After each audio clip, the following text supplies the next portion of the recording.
ಮುಂದಿನ ವಿಧಾನಸಭೆ ಚುನಾವಣೆಗೆ ಬಿಜೆಪಿ ಮಹಾ ಪ್ಲಾನ್. ಈ ಬಾರಿ ಬಿಜೆಪಿಯಲ್ಲಿ ಯಾರಿಗೆ ಟಿಕೆಟ್ ಸಿಗುತ್ತೆ, ಯಾರಿಗಿಲ್ಲ. ಬಿಜೆಪಿಯಲ್ಲಿ ಪರಾಜಿತ ಅಭ್ಯರ್ಥಿಗಳಿಗೆ ಟೆನ್ಷನ್ ಶುರುವಾಗಿದೆ. ಮುಂದಿನ ವಿಧಾನಸಭೆ ಚುನಾವಣೆಗೆ ಬಿಜೆಪಿ ಮಹಾ ಪ್ಲಾನ್ ಅನ್ನ ರೂಪಿಸಿದೆ. ಈ ಬಾರಿ ಬಿಜೆಪಿಯಲ್ಲಿ ಯಾರಿಗೆ ಟಿಕೆಟ್ ಸಿಗುತ್ತೆ, ಯಾರಿಗಿಲ್ಲ. ಬಿಜೆಪಿಯಲ್ಲಿ ಪರಾಜಿತ ಅಭ್ಯರ್ಥಿಗಳಿಗೆ ಇದೀಗ ಟೆನ್ಷನ್ ಶುರುವಾಗಿದೆ. ಮುಂಬರುವಂತಹ ವಿಧಾನಸಭೆ ಚುನಾವಣೆಗೆ ಬಿಜೆಪಿ ಮಾಡಿರುವಂತಹ ಮಹಾ ಪ್ಲಾನ್ ಇದು. 2023ರ ವಿಧಾನಸಭೆ ಚುನಾವಣೆಗೆ ಟಿಕೆಟ್ ನೀಡೋದಕ್ಕೆ ಲೆಕ್ಕಾಚಾರ ಜೋರಾಗಿದೆ. ನಿನ್ನೆ ಬಿಜೆಪಿ ಕಚೇರಿಯಲ್ಲಿ ನಳಿನ್ ಕುಮಾರ್ ಕಟೀಲ್ ಸಭೆ ನಡೆಸಿದರು. ಮಾಜಿ ಶಾಸಕರು, ಕಳೆದ ಬಾರಿ ಸ್ಪರ್ಧೆ ಮಾಡಿ ಸೋತವರು ಸಭೆಯಲ್ಲಿ ಭಾಗಿಯಾಗಿದ್ದರು. ಟಿಕೆಟ್ ಹಂಚಿಕೆ ಹೇಗಿರಬೇಕು ಅಂತ ಈಗಾಗಲೇ ನಿರ್ಧಾರ. ಇವರನ್ನು ನೋಡಿ, ಉತ್ತಮ ಕ್ವಾಲಿಟಿಯ ಗಾಣದ ಎಣ್ಣೆಯನ್ನ ಜನರಿಗೆ ಮಾರಾಟ ಮಾಡ್ತಾರೆ. ತಿಂಗಳಿಗೆ ಸುಮಾರು 5 ಲಕ್ಷ ಸಂಪಾದನೆ. ನೀವು ಮಾಡಬೇಕಾ? ಇವರಿಂದ ಕಲಿಬೇಕಾ? ಫ್ರೀಡಮ್ ಆ್ಯಪ್ ಅನ್ನ ಈಗಲೇ ಡೌನ್ಲೋಡ್ ಮಾಡಿ. ಯಾರಿಗೆ ಟಿಕೆಟ್ ನೀಡಿದ್ರು ಪಕ್ಷಕ್ಕಾಗಿ ನೀವು ದುಡಿಲೇಬೇಕು. ಸೋತ ಅಭ್ಯರ್ಥಿಗಳಿಗೆ ಬಿಜೆಪಿ ನಾಯಕರು ತಾಕೀತು ಮಾಡಿದ್ದಾರೆ. ಟಿಕೆಟ್ ಹಂಚಿಕೆ ಹೇಗಿರಬೇಕು ಅನ್ನೋದರ ಬಗ್ಗೆ ಈಗಾಗಲೇ ಬಿಜೆಪಿ ನಿರ್ಧಾರ ಮಾಡಿದೆ. ಮಾಜಿ ಶಾಸಕರು, ಕಳೆದ ಬಾರಿ ಸೋತವರಿಗೆ ಶಾಕ್ ನಿಶ್ಚಿತ. ಕಳೆದ ಬಾರಿ ಸೋತವರಿಗೆ ಟಿಕೆಟ್ ಸಿಗತ್ತೆ ಅನ್ನೋ ಖಾತ್ರಿ ಇಲ್ಲ. ಹಾಗಾಗಿಯೇ ಸೋತ ಅಭ್ಯರ್ಥಿಗಳಿಗೆ ಈಗ ಟೆನ್ಷನ್ ಶುರುವಾಗಿದೆ. ಮುಂಬರುವಂತಹ ಚುನಾವಣೆಗೆ ಟಿಕೆಟ್ನ ನಿರೀಕ್ಷೆಯಲ್ಲಿದ್ದಂತಹ ಸೋತ ಅಭ್ಯರ್ಥಿಗಳಿಗೆ ಟೆನ್ಷನ್ ಶುರುವಾಗಿದೆ. ಟಿಕೆಟ್ ನೀಡುವಾಗ ಗೆಲುವು ಪಡೆಯೋ ವ್ಯಕ್ತಿಗೆ ಆದ್ಯತೆಯನ್ನ ನೀಡಲಾಗಿದೆ. ನಿಮ್ಮಲ್ಲಿ ಎಲ್ರಿಗೂ ಟಿಕೆಟ್ ಸಿಗತ್ತೆ ಅಂತ ಭಾವಿಸಬೇಡಿ, ಆದರೆ ಪಾರ್ಟಿಗೋಸ್ಕರ ಸಂಘಟನೆ ಮಾಡಿ ಟಿಕೆಟ್ಗಾಗಿ ಮಾಡಬೇಡಿ ಅಂತ ತಾಕೀತು ಮಾಡಲಾಗಿದೆ. ನಿನ್ನೆ ನಡೆದ ಸಭೆಯಲ್ಲಿ ನಳಿನ್ ಕುಮಾರ್ ಕಟೀಲ್ ಸ್ಪಷ್ಟವಾದ ಸೂಚನೆ ಕೊಟ್ಟಿದ್ದಾರೆ. ನಾಯಕರ ಹಿಂಬಾಲಕರು, ಹಳಬರು, ಮಾಜಿ ಶಾಸಕರು, ಕಳೆದ ಬಾರಿ ಸ್ಪರ್ಧೆ ಮಾಡಿದವರು ಅನ್ನೋ ಸರ್ಟಿಫಿಕೇಟ್ ಮುಖ್ಯ ಅಲ್ಲ. ಇಲ್ಲಿ ಹಾಲಿ ಶಾಸಕರಲ್ಲಿ ಕೆಲವರಿಗೆ ಟಿಕೆಟ್ ಮಿಸ್ ಆಗುವಂತಹ ಸಾಧ್ಯತೆ ಇದೆ. ಸೋಲುವಂತಹ ಸಾಧ್ಯತೆ ಇರೋ ಕ್ಷೇತ್ರದಲ್ಲಿ ಟಿಕೆಟ್ ಇಲ್ಲ. ಸಮೀಕ್ಷೆ ವರದಿಯನ್ನ ಆಧರಿಸಿ ಈ ಬಾರಿ ಟಿಕೆಟ್ ಅನ್ನ ನೀಡಲಾಗುತ್ತೆ. ಕಟೀಲ್ ಸೂಚನೆ ಹಿನ್ನೆಲೆ ಹಾಲಿ ಮಾಜಿ ಶಾಸಕರಿಗೆ ಢವಢವ ಶುರುವಾಗಿದೆ. 2023ರ ವಿಧಾನಸಭೆ ಚುನಾವಣೆಗೆ ಬಿಜೆಪಿ ಭರ್ಜರಿ ತಯಾರಿ ಮಾಡ್ತಾ ಇದೆ. ಕೊನೆ ಗಳಿಗೆಯಲ್ಲಿ ಪಕ್ಷಕ್ಕೆ ಏಟು ಬೀಳಬಾರದು ಅನ್ನೋ ಲೆಕ್ಕಾಚಾರದಲ್ಲಿ ಪ್ಲಾನ್ ಅನ್ನ ರೂಪಿಸಲಾಗ್ತಾ ಇದೆ. ಬಂಡಾಯ ಏಳಬಾರದು ಅನ್ನೋ ಕಾರಣಕ್ಕೆ ಈಗಲೇ ಸೂಚನೆ ನೀಡಿದ್ರ ಕಟೀಲ್ ಬಹಳ ಸ್ಪಷ್ಟವಾದಂತಹ ಸೂಚನೆಯನ್ನ ಕೊಟ್ಟಿದ್ದಾರೆ. ನಿನ್ನೆ ನಡೆದಂತಹ ಸಭೆಯಲ್ಲಿ ನಳಿನ್ ಕುಮಾರ್ ಕಟೀಲ್ ಮುಂದಿನ ವಿಧಾನಸಭೆ ಚುನಾವಣೆಗೆ ಬಿಜೆಪಿ ಮಾಡಿರುವಂತಹ ಮಹಾ ಪ್ಲಾನ್ ಇದು. ಮಾಜಿ ಶಾಸಕರು, ಕಳೆದ ಬಾರಿ ಸೋತವರಿಗೆ ಟಿಕೆಟ್ ಸಿಗುತ್ತಾ? 2023ರ ವಿಧಾನಸಭೆ ಚುನಾವಣೆಗೆ ಟಿಕೆಟ್ ನೀಡೋದಕ್ಕೆ ಲೆಕ್ಕಾಚಾರ ಇವಾಗ್ಲಿಂದಲೇ ಶುರುವಾಗಿದೆ. ಯಾರಿಗೆ ಟಿಕೆಟ್ ಅನ್ನ ಕೊಡಬೇಕು, ಯಾರಿಗೆ ಕೊಡಬಾರದು, ಯಾವ ಆಧಾರದಲ್ಲಿ ಟಿಕೆಟ್ ಅನ್ನ ಕೊಡಬೇಕು, ಇವೆಲ್ಲದರ ಬಗ್ಗೆಯೂ ಬಹಳ ದೊಡ್ಡ ಮಟ್ಟದಲ್ಲಿ ಲೆಕ್ಕಾಚಾರ ಶುರುವಾಗಿದೆ. ಮಾಜಿ ಶಾಸಕರು, ಕಳೆದ ಬಾರಿ ಸೋತವರಿಗೆ ಶಾಕ್ ನಿಶ್ಚಿತ. ಕಳೆದ ಬಾರಿ ಸೋತವರಿಗೆ ಈ ಬಾರಿ ಟಿಕೆಟ್ ಸಿಕ್ಕಿಬಿಡುತ್ತೆ ಅನ್ನೋ ಖಾತ್ರಿ ಇಲ್ಲ. ಇದ್ರ ಬಗ್ಗೆ ನಳಿನ್ ಕುಮಾರ್ ಕಟೀಲ್ ಬಹಳ ಸ್ಪಷ್ಟವಾದ ಸೂಚನೆಯನ್ನ ಕೊಟ್ಟಿದ್ದಾರೆ. ಮಾಜಿ ಶಾಸಕರು, ಕಳೆದ ಬಾರಿ ಸ್ಪರ್ಧೆ ಮಾಡಿ ಸೋತವರು ನಿನ್ನೆಯ ಸಭೆಯಲ್ಲಿ ಭಾಗಿಯಾಗಿದ್ದರು. ಟಿಕೆಟ್ ಹಂಚಿಕೆ ಆದಂತಹ ಸಂದರ್ಭದಲ್ಲಿ ಯಾವುದೇ ರೀತಿಯ ಅಪಸ್ವರಗಳು ಬರಬಾರದು ಅನ್ನೋ ಕಾರಣಕ್ಕಾಗಿ ಈಗಾಗಲೇ ಸೂಚನೆಯನ್ನ ಕೊಟ್ರ ನಳಿನ್ ಕುಮಾರ್ ಕಟೀಲ್. ಬಿಜೆಪಿ ಮಹಾ ಪ್ಲಾನ್ ಅನ್ನ ಮಾಡಿದೆ ಟಿಕೆಟ್ ಹಂಚಿಕೆ ವಿಚಾರದಲ್ಲಿ.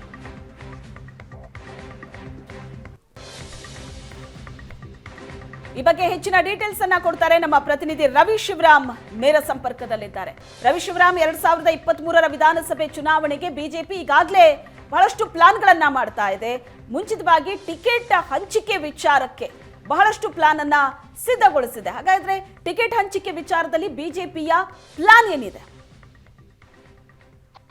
ಶ್ವೇತಾ, ರಾಜ್ಯ ಬಿಜೆಪಿಯಲ್ಲಿ ಬಹಳ ಸ್ಪಷ್ಟತೆ ಇದ್ದಂತೆ ಕಾಣ್ತಾ ಇದೆ. ನಿನ್ನೆ BS ಯಡಿಯೂರಪ್ಪನವರು, ಮುಖ್ಯಮಂತ್ರಿ ಬಸವರಾಜ ಬೊಮ್ಮಾಯಿ, ಅಧ್ಯಕ್ಷ ನಳಿನ್ ಕುಮಾರ್ ಕಟೀಲ್ ಆದಿಯಾಗಿ ಬಿಜೆಪಿಯ ಸಂಘಟನಾ ಪ್ರಧಾನ ಕಾರ್ಯದರ್ಶಿಗಳು ನಿನ್ನೆ ಬಿಜೆಪಿ ಕಚೇರಿಯಲ್ಲಿ ಸಭೆಯನ್ನ ಮಾಡಿದ್ರು. ಅದರಲ್ಲಿ ಕಳೆದ ಬಾರಿ ಸೋತಂತವರು, ಮಾಜಿ ಶಾಸಕರು, ಮಾಜಿ MLCಗಳು ಇವರೆಲ್ಲರೂ ಕೂಡ ಸಭೆಯಲ್ಲಿ ಭಾಗಿಯಾಗಿದ್ರು. ಈ ಸಂದರ್ಭದಲ್ಲಿ ಟಿಕೆಟ್ ವಿಷಯ ಕೂಡ ಪ್ರಸ್ತಾಪಕ್ಕೆ ಬಂದಿದೆ. ಕಟೀಲ್ ಅವರು ಸಭೆಯ ಆರಂಭದಲ್ಲಿ ಸಭೆಯಲ್ಲಿ ಉದ್ದೇಶಿಸಿ ಕೆಲವಿಷ್ಟು ವಿಚಾರಗಳನ್ನ ಹೇಳ್ತಾರೆ. ನೀವು ಇಲ್ಲಿ ಯಾರೆಲ್ಲ ಕುಳಿತಿದ್ದೀರಿ ಎಲ್ರಿಗೂ ಕೂಡ ಟಿಕೆಟ್ ಸಿಗತ್ತೆ ಎನ್ನುವಂತ ಖಾತ್ರಿ ಇಲ್ಲ, ಆದ್ರೆ ಪಕ್ಷಕ್ಕೋಸ್ಕರ ಕೆಲಸ ಮಾಡಿ. ಅದರರ್ಥ ಎಲ್ಲರಿಗೂ ಟಿಕೆಟ್ ಸಿಗೋದೇ ಇಲ್ಲ ಅನ್ನುವಂಥದ್ದಲ್ಲ, ಆದ್ರೆ ಎಲ್ಲರಿಗೂ ಟಿಕೆಟ್ ಸಿಗತ್ತೆ ಅನ್ನುವಂತ ಖಾತ್ರಿಯಾದ ಮಾತುಗಳನ್ನ ನಾವು ಹೇಳೋದಿಲ್ಲ. ಪಕ್ಷ ಸಂಘಟನೆಯನ್ನ ಮಾಡಬೇಕು. ಈ ಬಾರಿಯೂ ಕೂಡ ರಾಜ್ಯದಲ್ಲಿ ಬಿಜೆಪಿ ಸರ್ಕಾರ ಅಧಿಕಾರಕ್ಕೆ ಬರ್ತದೆ. ಹಾಗಾಗಿ ಮುಂಬರುವಂತ ಸಮಾವೇಶ, ಬಿಜೆಪಿ ಕೊಟ್ಟಿರುವಂತ ಯಾವ್ಯಾವ ಒಂದು ಟಾಸ್ಕ್ ಗಳಿದೆ ಅದೆಲ್ಲವನ್ನೂ ಕೂಡ ನೀಟಾಗಿ ಮಾಡಿ ಎನ್ನುವಂತ ಸೂಚನೆಯನ್ನ ಬಹಳ ಸ್ಪಷ್ಟವಾಗಿ ನಳಿನ್ ಕುಮಾರ್ ಕಟೀಲ್ ಅವರು ನಿನ್ನೆ ಸಭೆಯಲ್ಲಿ ಕೊಟ್ಟಿದ್ದಾರೆ. ಅಂದ್ರೆ ಸಾಮಾನ್ಯವಾಗಿ ಚುನಾವಣೆ ಹತ್ರ ಬರ್ತಾ ಇದ್ದಂತೆ ಟಿಕೆಟ್ಗಾಗಿ ಪೈಪೋಟಿ ಇರಬಹುದು, ಕೆಲವೊಂದಿಷ್ಟು ನಾಯಕರ ಹಿಂಬಾಲಕರು ಇರಬಹುದು, ಅಥವಾ ಈ ಹಿಂದೆ ನಾನು ಟಿಕೆಟ್ ಅನ್ನ ಪಡೆದಿದ್ದೀನಿ ಹಾಗಾಗಿ ನಮ್ಗೆ ಟಿಕೆಟ್ ಅನ್ನ ಕೊಡಬೇಕು ಅಂತ ಲಾಬಿಯನ್ನ ಮಾಡೋದು ಸಹಜ. ಆದ್ರೆ ಅದನ್ನ ಒಂದು ರೀತಿಯ ಸಂದೇಶದ ರೂಪದಲ್ಲಿ ಕಳಿಸುವಂತ ಪ್ರಯತ್ನವನ್ನ ರಾಜ್ಯಾಧ್ಯಕ್ಷ ಕಟೀಲ್ ಅವರು ಬಹುತೇಕ ಪ್ರಮುಖ ನಾಯಕರ ಒಪ್ಪಿಗೆಯ ಮೇರೆಗೆ ಈ ಮಾತನ್ನ ಹೇಳಿದ್ದಾರೆ ಅಂತ ಅನ್ಸುತ್ತೆ. ಯಾಕಂದ್ರೆ ಚುನಾವಣೆಯ ಸಂದರ್ಭದಲ್ಲಿ ಬೇರೆ ಪಕ್ಷಕ್ಕೆ ಹೋಗುವಂತದ್ದಿರಬಹುದು, ಅಥವಾ ಟಿಕೆಟ್ಗೋಸ್ಕರ ಅಲ್ಲಿ ಒಂದಿಷ್ಟು ಕ್ಷೇತ್ರದಲ್ಲಿ ಗೊಂದಲವನ್ನ ಮಾಡಿ ಬಿಜೆಪಿಗೆ ಅಥವಾ ಬೇರೆ ಬೇರೆ ಅಭ್ಯರ್ಥಿಗಳಿಗೆ ಮೂಲಕ ಅಲ್ಲಿ ಅವರಿಗೆ ಟಿಕೆಟ್ ಸಿಗದೇ ಇರುವಂತ ನಡ್ಕೊಳ್ಳುವಂತ ರೀತಿಯನ್ನ ಕೂಡ ಈ ಹಿಂದೆ ಕೂಡ ನಾವು ನೋಡಿದ್ದೇವೆ. ಅಂದ್ರೆ ಗೊಂದಲವನ್ನ ಕ್ರಿಯೇಟ್ ಆಗುವುದರ ಜೊತೆಗೆ ಗೆಲ್ಲುವಂತ ಅವಕಾಶವನ್ನ ಕೂಡ ಕಳೆದುಕೊಳ್ಳುವಂತ ಪರಿಸ್ಥಿತಿ ಕೂಡ ಕೆಲವೊಂದು ಸಂದರ್ಭದಲ್ಲಿ ನಿರ್ಮಾಣ ಆಗ್ತವೆ. ಹಾಗಾಗಿ ಸಭೆಯ ಆರಂಭದಲ್ಲಿ ಮತ್ತು ನಿನ್ನೆ ಯಾರೆಲ್ಲ ಸಭೆಯಲ್ಲಿ ಭಾಗಿಯಾಗಿದ್ರು ಆ ಸಂದರ್ಭದಲ್ಲಿ ಈ ರೀತಿಯ ಮಾತುಗಳನ್ನ ಕಟೀಲ್ ಅವರು ಹೇಳುವ ಮೂಲಕ ಪಕ್ಷ ಅಂತಿಮವಾಗಿ ಟಿಕೆಟ್ ಅನ್ನ ಯಾರಿಗೆ ಕೊಡಬೇಕು ಅನ್ನೋ ತೀರ್ಮಾನವನ್ನ ಮಾಡುತ್ತೆ. ಆದ್ರೆ ಯಾರು ಗೆಲ್ಲಬೇಕು, ಯಾರು ಗೆಲ್ತಾರೆ ಮತ್ತು ಸಮೀಕ್ಷೆಯ ವರದಿ ಹೇಗಿದೆ ಈ ಆಧಾರದ ಮೇಲೆ ಟಿಕೆಟ್ ಅನ್ನ ಕೊಡ್ತಾರೆ ಎನ್ನುವಂತ ಲೆಕ್ಕಾಚಾರಗಳು ಕಟೀಲ್ ಅವರ ಹೇಳಿಕೆಯನ್ನು ನೋಡ್ತಾ ಹೋದ್ರೆ ಗಮನಕ್ಕೆ ಬರ್ತವೆ. ಯಾಕಂದ್ರೆ ಈ ಬಾರಿ ಬಹುತೇಕ ಯಾರೆಲ್ಲ ಸೋಲ್ತಾರೆ ಅಂತ ಶಾಸಕರ ಟಿಕೆಟ್ ಕೂಡ ಕೈ ತಪ್ಪತ್ತೆ. ಅಲ್ಲಿ ಗೆಲುವೊಂದೇ ಮಾನದಂಡ. ಈ ಹಿಂದೆ ಅವರು ಶಾಸಕರಾಗಿದ್ದಾರೆ ಅಥವಾ ಹಾಲಿ ಶಾಸಕರಾಗಿದ್ದಾರೆ, ಆ ಕಾರಣಕ್ಕೋಸ್ಕರ ಟಿಕೆಟ್ ಕೊಡಬೇಕು ಅನ್ನುವಂತ ಲೆಕ್ಕಾಚಾರವನ್ನು ಇಟ್ಕೊಂಡು ಹೋದ್ರೆ ಪಕ್ಷಕ್ಕೆ ಹೊಡೆತ ಬೀಳುತ್ತೆ ಅಥವಾ ಆ ಕ್ಷೇತ್ರವನ್ನ ಕಳೆದುಕೊಳ್ಬೇಕಾಗತ್ತೆ ಅನ್ನುವಂತ ಮಾಹಿತಿಯು ಕೂಡ ರಾಜ್ಯ ಬಿಜೆಪಿಗೆ ಸಿಕ್ಕಿದೆ. ಹಾಗಾಗಿ ನಿನ್ನೆ ನಡೆದ ಸಭೆಯಲ್ಲಿ ಶ್ವೇತಾ ಈ ರೀತಿಯ ಒಂದು ಮಾತುಗಳನ್ನ ಕಟೀಲ್ ಅವರು ಹೇಳುವ ಮೂಲಕ ಸಹಜವಾಗಿ ಈ ಹಿಂದೆ ಸ್ಪರ್ಧೆ ಮಾಡಿದಂತವ್ರು ಅಥವಾ ಈ ಹಿಂದೆ ಶಾಸಕರಾಗಿದ್ದವರು, ಕಳೆದ ಬಾರಿ ಚುನಾವಣೆಯಲ್ಲಿ ಸೋತವರು ಅಂದ್ರೆ ಮಾಜಿ ಶಾಸಕರು, ಇವರೆಲ್ಲರಿಗೂ ಕೂಡ ಟಿಕೆಟ್ ಸಿಕ್ಕೇ ಬಿಡುತ್ತೆ ಎನ್ನುವಂತ ವಿಶ್ವಾಸದ ಮಾತುಗಳನ್ನ ಕಟೀಲ್ ಅವರು ಹೇಳಿಲ್ಲ. ನೀವೆಲ್ಲ ಕೂಡ ಪಕ್ಷಕ್ಕೋಸ್ಕರ ಕೆಲಸ ಮಾಡಬೇಕು ಹೇಳುವಂತ ಮಾತುಗಳನ್ನ ಹೇಳುವ ಮೂಲಕ ಯಾರು ಕೂಡ ಒಂದು ರೀತಿಯಲ್ಲಿ ಪೈಪೋಟಿಯನ್ನ ಅಥವಾ ಲಾಬಿಯನ್ನ ಮಾಡಬಾರ್ದು ಹೇಳುವಂತ ಮಾತುಗಳನ್ನ ಬಹಳ ಸ್ಪಷ್ಟವಾಗಿ ಚುನಾವಣೆಗೆ 7-8 ತಿಂಗಳು ಇರುವಾಗಲೇ ಕಟೀಲ್ ಅವರು ಈ ರೀತಿ ಹೇಳಿಕೆಗಳನ್ನ ಕೊಟ್ಟಿದ್ದಾರೆ. ಕೆಲವು ತಿಂಗಳ ಹಿಂದೆ ನಾವೊಂದು ಸುದ್ದಿಯನ್ನ ಮಾಡಿದ್ವಿ. ಬಿಜೆಪಿಯ ಸಮೀಕ್ಷೆಯ ಪ್ರಕಾರ ಬಿಜೆಪಿಯಲ್ಲಿ ಬಹುತೇಕ ಶಾಸಕರು ಯಾರ್ಯಾರು ಸೋಲ್ತಾರೆ ಎನ್ನುವಂತ ಲೆಕ್ಕಾಚಾರಗಳ ಮಾಹಿತಿಯನ್ನ ಕೊಟ್ಟಿದ್ವಿ. ಹಾಗಾಗಿ ಯಾರೆಲ್ಲ ಶಾಸಕರು ಸೋಲ್ತಾರೆ ಅವರಿಗೂ ಕೂಡ ಟಿಕೆಟ್ ಅನ್ನ ಈ ಬಾರಿ ಕೊಡುವ ಸಾಧ್ಯತೆಗಳು ಕಡಿಮೆ. ಹೊಸ ಮುಖಗಳಿಗೆ ಅವಕಾಶವನ್ನು ಕೊಡಬೇಕು, ಯುವಕರಿಗೆ ಅವಕಾಶ ಕೊಡಬೇಕು ಹೇಳುವಂತ ಚರ್ಚೆಗಳು ಪಕ್ಷದ ವಲಯದಲ್ಲಿ ಆಗಿದ್ದಾವೆ. ಹಾಗಾಗಿ ಶ್ವೇತಾ ನಿನ್ನೆ ಮುಖ್ಯಮಂತ್ರಿ ಬಸವರಾಜ ಬೊಮ್ಮಾಯಿ ಇರಬಹುದು, BS ಯಡಿಯೂರಪ್ಪ ಇರಬಹುದು, ಕಟೀಲ್ ಇರಬಹುದು, ರಾಜ್ಯ ಬಿಜೆಪಿ ಸಂಘಟನಾ ಪ್ರಧಾನ ಕಾರ್ಯದರ್ಶಿ ರಾಜೇಶ್ ಇವೆಲ್ಲರೂ ಪ್ರಮುಖವಾಗಿ ಸಭೆಯಲ್ಲಿ ಭಾಗಿಯಾಗಿದ್ರು. ಒಟ್ಟು 119 ಕ್ಷೇತ್ರಗಳಲ್ಲಿ ಸೋಲಾಗಿತ್ತು. ಆ 119 ಕ್ಷೇತ್ರಗಳ ವಿಚಾರವಾಗಿಯೂ ಕೂಡ ಸಭೆಯಲ್ಲಿ ಚರ್ಚೆಯನ್ನ ಮಾಡಲಾಗಿದೆ ಅನ್ನುವಂತ ಮಾಹಿತಿ. ಯಾಕೆಂದ್ರೆ ಚುನಾವಣೆಗೆ ಇನ್ನೇನು ಹತ್ರ ಬರ್ತಾ ಇದೆ. ಇನ್ನು ಬಿಜೆಪಿ ಸಹಜವಾಗಿ ಒಂದು ಚುನಾವಣೆಯ ಕಾವನ್ನು ಹೆಚ್ಚಿಸುವ ನಿಟ್ಟಿನಲ್ಲಿ, ಪಕ್ಷ ಸಂಘಟನೆಯನ್ನ ಬಿಗಿಗೊಳಿಸುವ ನಿಟ್ಟಿನಲ್ಲಿ ಈಗಾಗಲೇ 7 ಸಮಾವೇಶಗಳನ್ನ ಮಾಡೋದಕ್ಕೆ ತೀರ್ಮಾನವನ್ನ ಮಾಡಿದೆ. ದೊಡ್ಡಬಳ್ಳಾಪುರದಲ್ಲಿ 8ನೇ ತಾರೀಕು ಜನೋತ್ಸವ ಕಾರ್ಯಕ್ರಮವನ್ನು ಹಮ್ಮಿಕೊಳ್ಳಲಾಗಿದೆ. ಅದಾದ ಬಳಿಕ ಮೇಲಿಂದ ಮೇಲೆ ಸೆಪ್ಟೆಂಬರ್, ಅಕ್ಟೋಬರ್ ಅಂತ್ಯದವರೆಗೂ ಕೂಡ ಬಿಜೆಪಿ ಅದು ST ಸಮಾವೇಶ ಇರಬಹುದು, ಬಿಜೆಪಿ ಯುವ ಮೋರ್ಚಾ ಸಮಾವೇಶ ಇರಬಹುದು, OBC ಸಮಾವೇಶ ಇರಬಹುದು, ಪ್ರಧಾನಿ ನರೇಂದ್ರ ಮೋದಿ ಅವರ ಬರ್ತ್ಡೇಯ ಹಿನ್ನೆಲೆಯಲ್ಲಿ ಹುಬ್ಬಳ್ಳಿಯಲ್ಲಿ ಒಂದು ರೈತ ಸಮಾವೇಶ ಮಾಡೋದಿರಬಹುದು, ಮಹಿಳಾ ಮೋರ್ಚಾ ಸಮಾವೇಶ ಇರಬಹುದು. ಈ ರೀತಿಯ ಸಮಾವೇಶಗಳ ಮೇಲೆ ಸಮಾವೇಶವನ್ನ ಮಾಡುವುದರ ಮೂಲಕ ಪಕ್ಷ ಸಂಘಟನೆಗಾಗಿ ಒಂದಿಷ್ಟು ಹೆಚ್ಚಿನ ಒತ್ತನ್ನು ಕೊಡುವ ನಿಟ್ಟಿನಲ್ಲಿ ಮತ್ತು ಜನರನ್ನ ಸಂಘಟಿಸುವ ನಿಟ್ಟಿನಲ್ಲಿ ಒಂದು ಪ್ರಯತ್ನವನ್ನ ಮಾಡ್ತಾ ಇದೆ. ಕೇಂದ್ರದ ಬಿಜೆಪಿಯ ಪ್ರಮುಖ ನಾಯಕರು, ಅದು ಹಾಲಿ ಸಚಿವರು ಇರಬಹುದು, ಹಾಗೇನೆ ಪ್ರಧಾನಿ ನರೇಂದ್ರ ಮೋದಿ ಅವರ ಆದಿಯಾಗಿ ಅಮಿತ್ ಶಾ ಇರಬಹುದು, ಯೋಗಿ ಆದಿತ್ಯನಾಥ್ ಇರಬಹುದು, ಈ ರೀತಿ ಪ್ರಮುಖ ನಾಯಕರೆಲ್ಲರನ್ನ ಕೂಡ ಕರೆದುಕೊಂಡು ಬಂದು ಮತ್ತೊಮ್ಮೆ ಶತಾಯಗತಾಯ ರಾಜ್ಯದಲ್ಲಿ ಅಧಿಕಾರವನ್ನು ಹಿಡಿಬೇಕು ಅನ್ನುವಂತ ಪ್ರಯತ್ನದಲ್ಲಿರುವಂತಹ ಸಂದರ್ಭದಲ್ಲಿ ಸಹಜವಾಗಿ ಆಡಳಿತದಲ್ಲಿರುವಂತಹ ಪಕ್ಷ ಮತ್ತೊಮ್ಮೆ ಅಧಿಕಾರಕ್ಕೆ ಬರಬೇಕು ಅನ್ನುವಂತ ಪ್ರಯತ್ನವನ್ನ ಮಾಡ್ತಾ ಇದೆ. ಅದಕ್ಕೆ ಸಹಜವಾಗಿ ವಿಪಕ್ಷಗಳು ಕೂಡ ಪ್ರಯತ್ನವನ್ನ ಮಾಡ್ತಾ ಇದ್ದಾವೆ. ಆದ್ರೆ ಬಿಜೆಪಿ ಒಂದಿಷ್ಟು ಗೇಮ್ ಪ್ಲಾನ್ ಗಳನ್ನ ಈಗಾಗಲೇ ಮಾಡ್ಕೊಂಡಿದೆ. ಒಂದು ನೀಲನಕ್ಷೆ ಯಾವ ರೀತಿ ಇರಬೇಕು, ಯಾರಿಗೆಲ್ಲ ಟಿಕೆಟ್ ಕೊಡಬೇಕು, ಯಾವ ಕ್ಷೇತ್ರದಲ್ಲಿ ಬಿಜೆಪಿ ಹಿನ್ನಡೆ ಆಗಬಹುದು, ಈ ರೀತಿ ವರ್ಗೀಕರಣವನ್ನ ಪ್ರತಿ ಬಾರಿಯೂ ಬಿಜೆಪಿ ಮಾಡುತ್ತೆ. ಎ ಕ್ಷೇತ್ರ ಯಾವುದು, ಬಿ ಕ್ಷೇತ್ರ ಯಾವುದು, ಸಿ ಕ್ಷೇತ್ರ ಯಾವುದು, ಡಿ ಕ್ಷೇತ್ರ ಯಾವುದು, ಈ ರೀತಿ ಅಂದ್ರೆ ಎ ಅಂದ್ರೆ ಗೆದ್ದೆ ಗೆಲ್ತೀವಿ, ಬಿ ಅಂದ್ರೆ ಒಂದ್ ಸ್ವಲ್ಪ ಫೈಟ್ ಮಾಡ್ರೆ ಗೆಲ್ತೀವಿ, ಈ ರೀತಿ ವಿಂಗಡಣೆಯನ್ನ ಮಾಡಿ ಬಿಜೆಪಿ ಸಂಘಟನೆಯನ್ನ ಪ್ರತಿ ಬಾರಿಯೂ ಮಾಡುತ್ತೆ. ಅದು ಪೇಜ್ ಪ್ರಮುಖರ ಮೂಲಕ ಇರಬಹುದು, ಪೇಜ್ ಕಮಿಟಿಯನ್ನ ಮಾಡುವಷ್ಟರ ಮಟ್ಟಿಗೆ ಬಿಜೆಪಿ ಈಗ ಸಂಘಟನೆಯನ್ನ ಬಹಳಷ್ಟು ಬಲಪಡಿಸುವಂತ ಪ್ರಯತ್ನವನ್ನ ಮಾಡ್ತಾ ಇದೆ. ಹೀಗಾಗಿ ನಿನ್ನೆ ನಡೆದ ಸಭೆ ಮಾಜಿ ಶಾಸಕರ ಸಭೆ ಅಂತ ಕರೆಯಲ್ಪಟ್ಟರೂ ಕೂಡ ಬಿಜೆಪಿಯ ಚಿತ್ರಣ ಬಹಳ ಸ್ಪಷ್ಟವಾಗಿದೆ. ಟಿಕೆಟ್ ಹಂಚಿಕೆ ವಿಚಾರವನ್ನ ಆರಂಭದಲ್ಲೇ ಅವರಿಗೆ ಸೂಚ್ಯವಾಗಿ ಹೇಳುವ ಮೂಲಕ ಪಕ್ಷದಲ್ಲಿ ಈ ಬಾರಿ ಯಾವುದೇ ರೀತಿಯ ಗೊಂದಲಗಳಿಗೆ ಎಡೆ ಮಾಡಿಕೊಡೋದಿಲ್ಲ.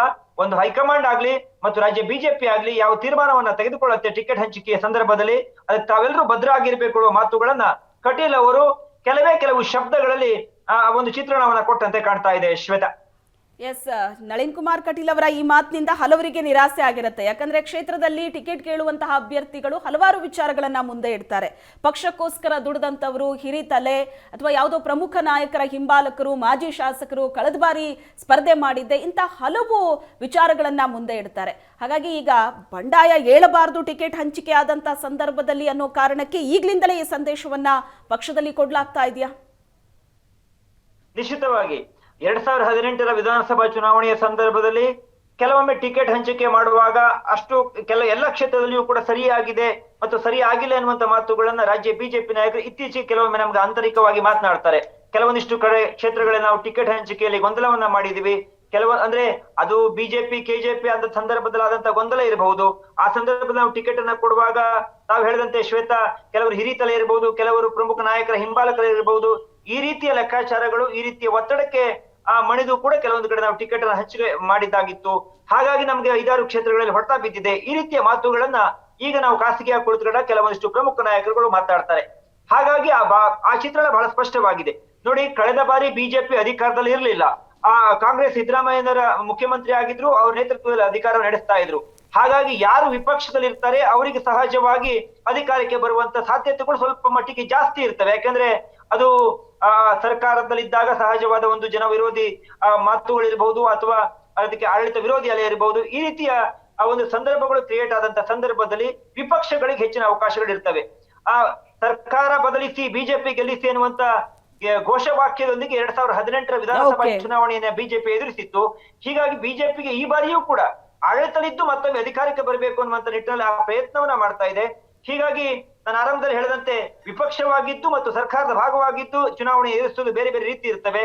ಈ ಸಂದರ್ಭದಲ್ಲಿ ಬಿಜೆಪಿ ಗೆಲುವಂದೇ ಮಾನದಂಡವನ್ನಾಗಿಟ್ಟುಕೊಂಡು ಯಾರಿಗೆ ಟಿಕೆಟ್ ಕೊಡಬೇಕು ಕೊಡಬಾರದು ಎನ್ನುವಂತ ನಿಟ್ಟಿನಲ್ಲಿ ಈಗಾಗಲೇ ಪ್ರಯತ್ನವನ್ನ ಮಾಡ್ತಾ ಇದೆ. ಅದರ ಭಾಗವಾಗಿ ಸೂಚ್ಯವಾಗಿ ಹೇಳುವಂತ ಪ್ರಯತ್ನವನ್ನು ನಿನ್ನೆಯ ಸಂಘಟನಾ ಸಭೆಯಲ್ಲಿ ನಳಿನ್ ಕುಮಾರ್ ಕಟೀಲ್ ಅವರು ಮಾಡಿದಂತೆ ಕಾಣ್ತಾ ಇದೆ. ಶ್ವೇತಾ, ಥ್ಯಾಂಕ್ ಯು ರವಿ ಶಿವರಾಮ್, ನಿಮ್ಮೆಲ್ಲ ಡೀಟೇಲ್ಸ್ಗೆ.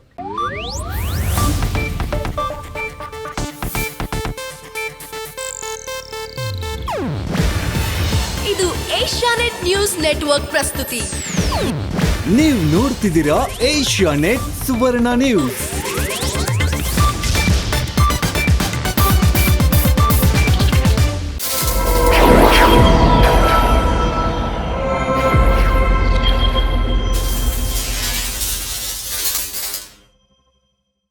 ಇವರನ್ನು ನೋಡಿ, ಉತ್ತಮ ಕ್ವಾಲಿಟಿಯ ಗಾಣದ ಎಣ್ಣೆಯನ್ನ ಜನರಿಗೆ ಮಾರಾಟ ಮಾಡ್ತಾರೆ. ತಿಂಗಳಿಗೆ ಸುಮಾರು 5 ಲಕ್ಷ ಸಂಪಾದನೆ.